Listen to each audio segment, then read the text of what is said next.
Struck out in a changeup his first time with a heating up Judge, who settles under this ball but then drops it. Can Hernandez get to the bag before the throw? He does. On a routine play, Aaron Judge just flubs it in center. And this was the moment the Yankees 2024 season ended. No, wait. Runners aboard, Will Smith. And a ground ball left side. Volpe will go to third, and the third, and another break for LA. It was going to be a tough play, but one the Yankees should make. This is the moment the Yankees 2024 season ended. Nope, just wait a minute. Opening pitches with 2 outs. Ground ball right side. Rizzo. Nobody at first. Incredible. Atrocious defense from the Yankees, leading directly to a Dodger run in the 5th. The Yankee defense absolutely failed Garrett Cole in the 5th. It's now 5-1, and they're loaded for Freddie. And for the Dodgers to score in this inning, it's taken 2 physical errors and 1 huge mental error. This is the moment the New York Yankees 2024 season ended. His family, Aaron Boone, as the next manager in the New York Yankees.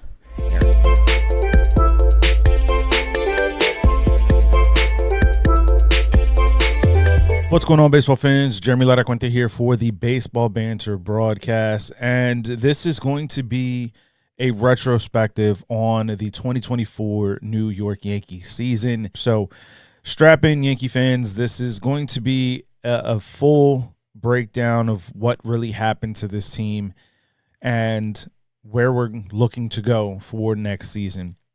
So as we look back at Game 5 of the 2024 World Series, to me it was really a microcosm of the entire Yankee season in 2024, and honestly, an entire microcosm of the entire tenure of Aaron Boone as the manager of the New York Yankees.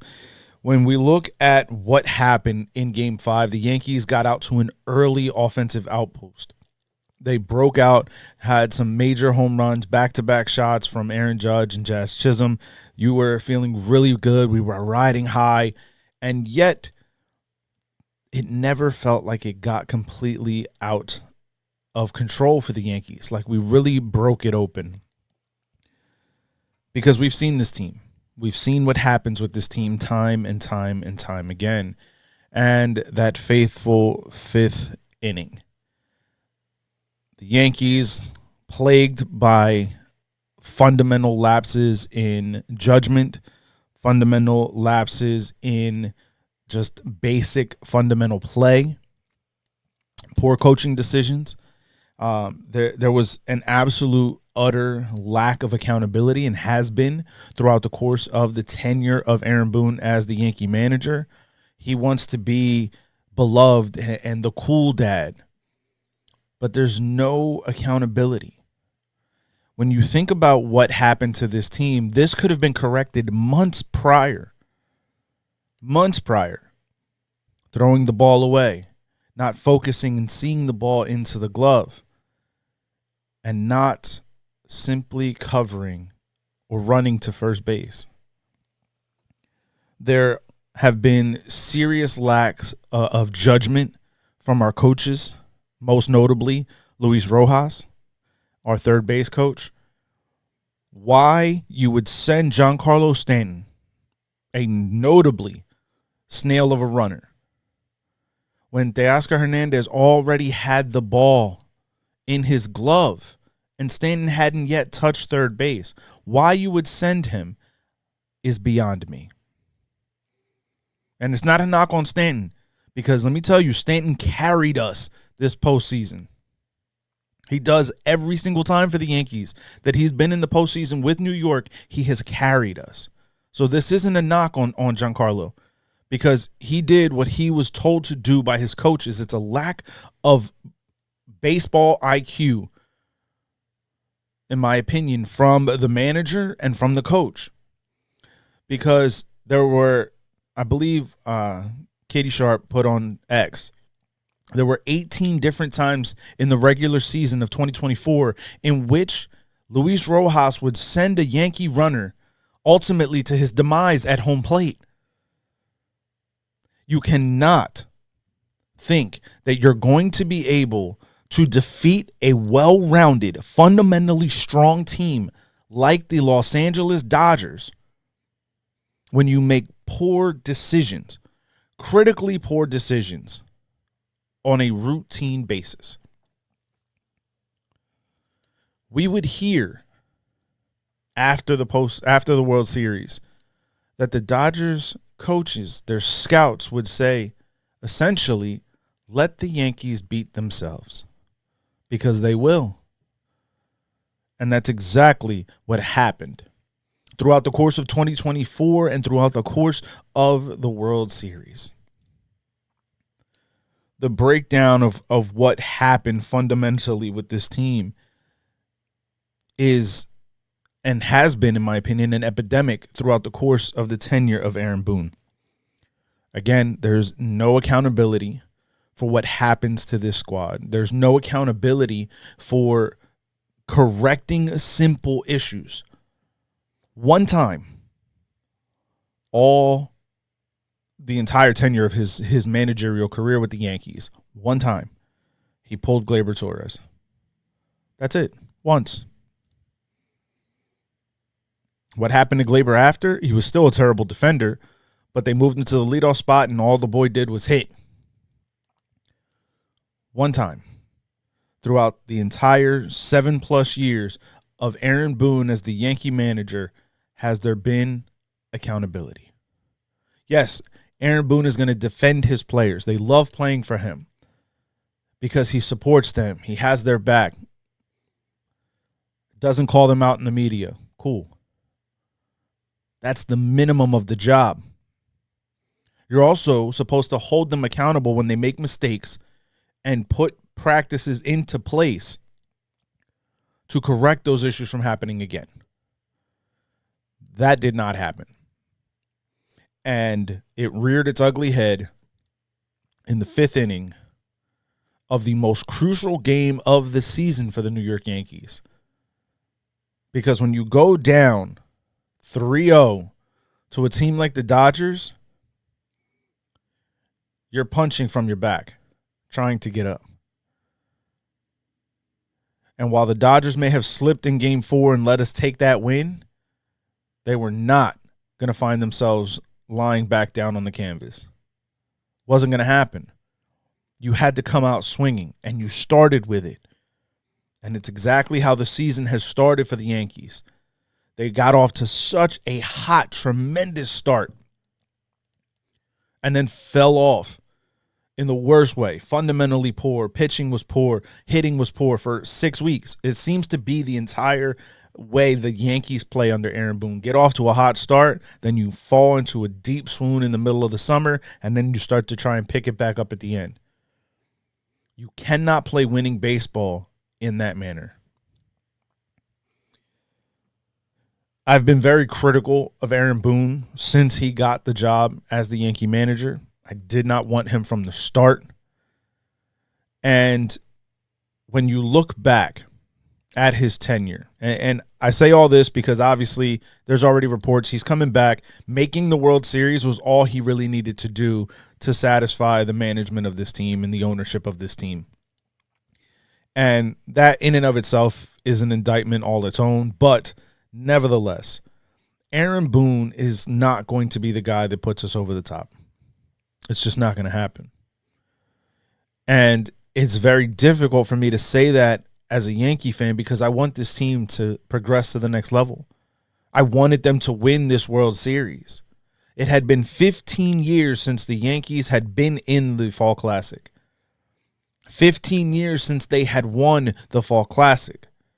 Now, obviously, it sounds like sour grapes and a Yankee fan crying and moaning about his championships, but for a Yankee fan, 15 years feels like an eternity. I grew up watching the dynasty.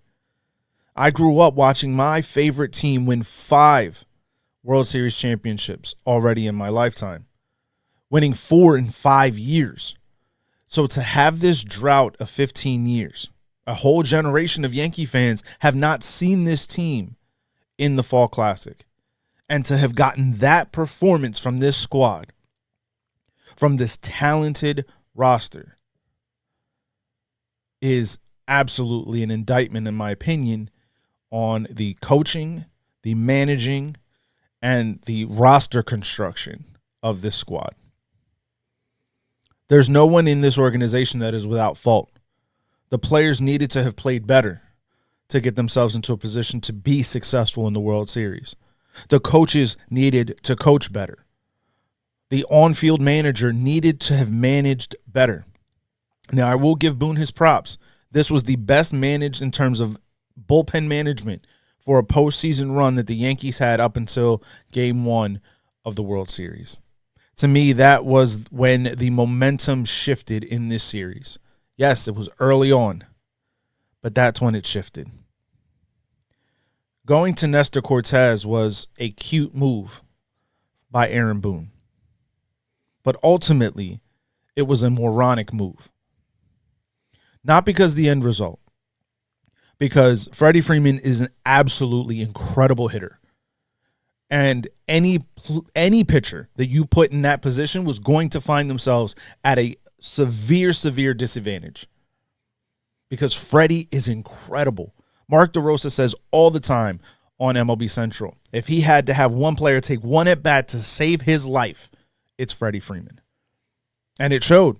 Freddie was an absolute monster in this World Series. So no knock on Freddie. This isn't about Freddie Freeman and what the Dodgers did. It's about the decision to go to a pitcher who had not pitched in over 3 weeks, who had not thrown a competitive pitch since September 18th. The Yankees' poor management decisions led to the Game 1 loss. You had Nestor Cortes and Tim Hill warming up.